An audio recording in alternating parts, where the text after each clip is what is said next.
Hello students, in this measurement sensor chapter, we are going to see the last point, that is temperature measurement, from mechanical measurements and mechatronic subjects. This is the point we are going to study. So first of all, definition of temperature. A definition of temperature can be done as it is a degree of hotness or coldness of an body or environment measured on a definite scale. If the body is hot or cold, it is measured on a definite scale, which gives the body's temperature, either it may be hot or cold. That definite scale gives us the proper reading of hotness or coldness of a body, or it can be also defined as a condition of body by virtue of which heat is transferred to other bodies or taken from other bodies. If a hot body comes in contact with the cold body, the heat will transfer from hot to cold, or cold will receive the heat from hot.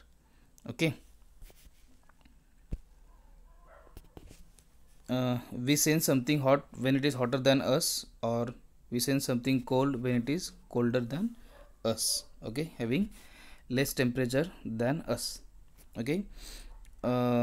Base for measurement.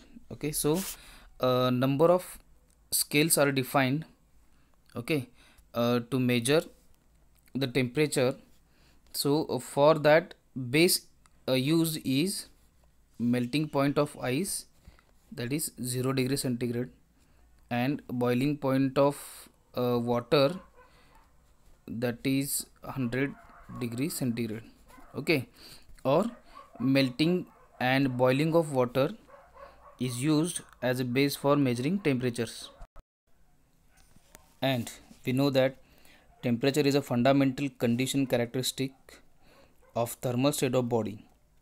It is the thermostat that will determine whether desired chemical reactions will take place or not, and whether physical conditions of manufactured product are correct or not. Thus, temperature measurement and control are essential in process plants and industries. Other temperature scales. So there are mainly three scales. First one is a Celsius scale. Second is a Fahrenheit scale, and third is a Kelvin scale. These three are important temperature scales: Celsius scale, Fahrenheit scale, and Kelvin scale. These scales are based on specification of number of increments between freezing point and boiling point of water at standard atmospheric pressure. Means what they have done, they have taken 2 points, that is freezing point of water and boiling point of water. Suppose this is the scale. On the scale, freezing point is here, we can say freezing point, and here it is the boiling point of water. Then in temperature scale, what happens, there are 100 divisions made in between freezing point and boiling point. So they called as this is 0 degree centigrade and this is 100 degrees centigrade. Similarly, in case of Fahrenheit scale, there are 180 divisions made from 0 to 100 degree, and so on. So number of increments made between this freezing point and boiling point of water forms scales. Now see here, a temperature scale having 100 divisions, and Fahrenheit scale is having 180 divisions. This is the formula to convert degree centigrades or degree Celsius into degree Fahrenheit. It is 9/5 into degree Celsius plus 32. It will convert degree centigrade into Fahrenheit. Similarly, we can convert degree centigrade into Kelvin by adding 273.15 degrees in degree Celsius. It will give degree Kelvin. Now classification of temperature measuring devices. Okay, from now onwards we are going to see some of the temperature measuring devices. Okay, so see, temperature measuring devices are classified into contact type and non-contact type. Okay, contact type, non-contact type. In contact type, uh, the bulb of that, or end of that measuring devices is uh, take into the contact with the body of which temperature is to be measured. Okay, and in non-contact type, from a distance the measurement of temperature is done. Now in contact type there are again two types, non-electrical or mechanical, and here it is electrical. Non-electrical, mechanical, and electrical.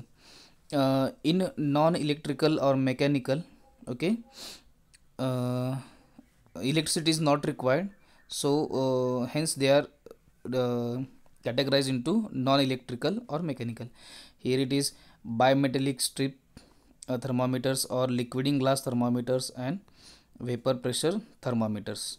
Okay, where no electricity required, and where electricity required is in case of thermocouples, electric resistance, and thermistors. Okay, so these six types we are going to see, as well as non-contact type. In non-contact type, optical thermometers and pyrometer thermometers. Okay, we are going to see it. Now first, contact type non-electrical, or we can say that mechanical thermometers. Okay, in which first is a expansion thermometer. Okay, or we can say that liquid in glass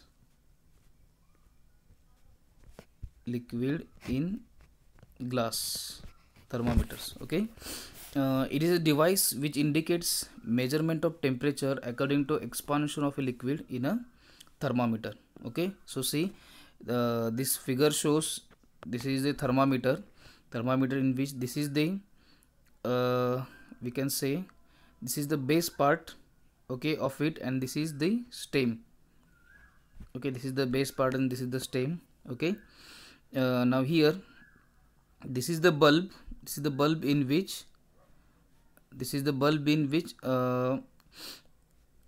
liquid, that is liquid, whether it may be mercury or alcohol, is stored. Okay, and here it provided a capillary tube. Okay, the liquid will rise or lower if the temperature of that measuring body is high, then it will rise, or if it is less, then it will freeze. Okay, so this cavity is called as range suppression cavity, and this cavity is called as overload cavity. Okay, now what type of working fluid is used? Okay, if mercury is used, used to 0 degree centigrade to 400 degrees centigrade. Okay, and the alcohol is used for low temperatures, that is range from 35 degrees centigrade to 65 degrees centigrade. Okay, what are the advantages? So these type expansion thermometers are cheaper, that are handy and convenient in use. Okay, and it do not require power supply or battery. Okay, what are the disadvantages?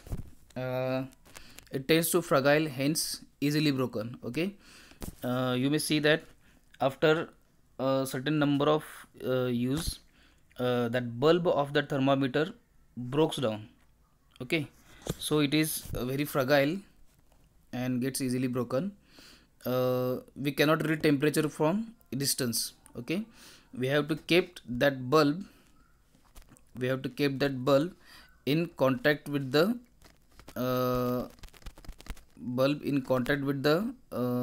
temperature, contact with the material of which temperature is to be measured. Unsuitable for high temperatures. Okay, for high temperatures is unsuitable. Applications, measurement of air temperature or measurement of body temperature. Okay, doctors used this type of thermometers. The next second is bimetallic thermometers. So what are bimetallic thermometers? In bimetallic thermometer, two strips of different metals are used which are having different coefficient of expansion. Okay, two strips are used. This is the first strip and this is the second strip. Two strips are used. These two strips are having different coefficient of expansion, or one material is having low coefficient of expansion and another material is having high coefficient of expansion. Basically it consists of bimetallic strip. Okay, the two metals used have different coefficient of expansions. For example, brass and invar. Brass is having high coefficient of expansion, and invar is having low coefficient of expansion. Invar is an iron nickel alloy having low coefficient of expansion.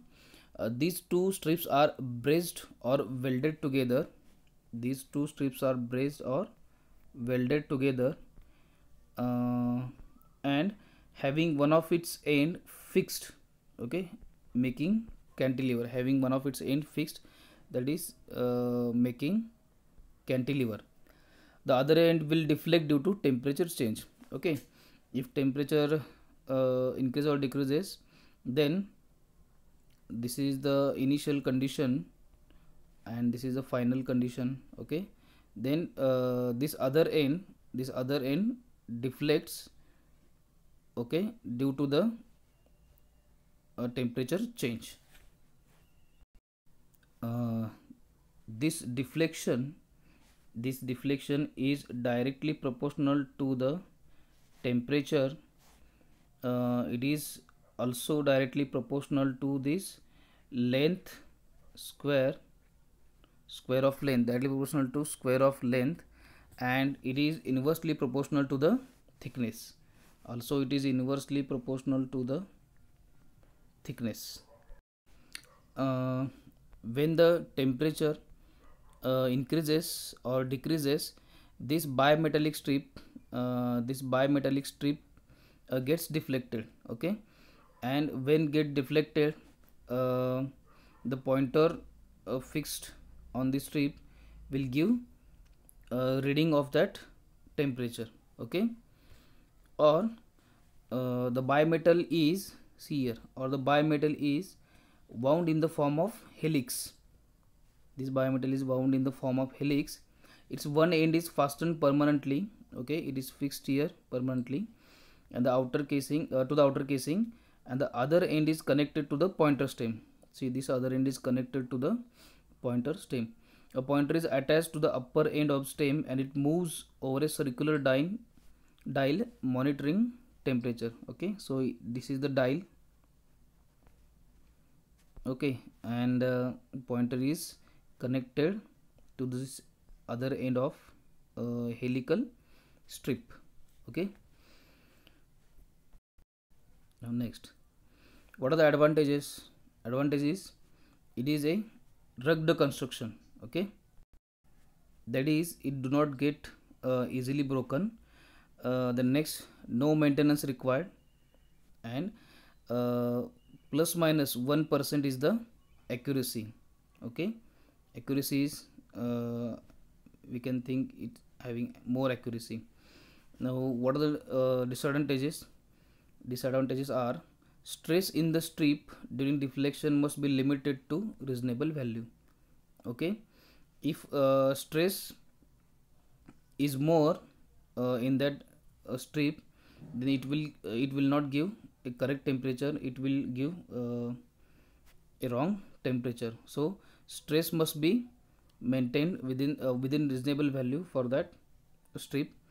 Metal subjected to creep at high temperatures. Okay, for high temperatures the material of that bimetal strip will tend to creep. Okay, what is creep? For small and constant load for very long time, the bimetallic strip tends to have large number of it tends to have large strain in it. Okay, so it tends to creep. And last is low speed of response. Okay, speed of response is low, it will slowly give the temperature. Next is the pressure thermometers. Okay, what are pressure thermometers? They provide a remote indication. Sufficient force output is produced that permits direct driving of recording and controlling devices. See, these pressure thermometers consist of A, it is a bulb. The next B, this is a capillary tubing. C is the Bourdon tube, it is the Bourdon tube pressure measuring gauge. And last is the D, is the filling medium. Okay, filling medium may be mercury, gas, or vapor, or any liquid with vapor. Okay, then what we have seen the types. Okay, according to filling medium in that bulb, if they can be liquid filled, okay, or gas filled. If they are gas filled, they will work on Boyle's law. And then liquid with vapor filled, okay, liquid with vapor of that liquid only, then it will work on Dalton's law. Application is around 0 degree centigrade to 300 degree centigrade. Now see how it works. Okay, so in this bulb liquid is filled with pressure. Okay, with pressure. And hence now when this bulb gets in contact with the material of which temperature is to be measured, then this liquid gets expand. Okay, and due to this expansion, the pressure of vapor or liquid causes this Bourdon gauge to unwind. Okay, when it gets unwind, it will give directly reading of that temperature. Okay, so it works on the expansion of liquid or expansion of vapor. The liquid used may be mercury, it may be alcohol, it may be ether or xylene. Okay, for this the response is linear to temperature scale. Okay, what are the advantages? So it is giving linear response with the temperature change, so it is better to use than these type of bimetallic strips. Okay, thank you. In next lecture we will see contact type electrical thermometers. Thank you.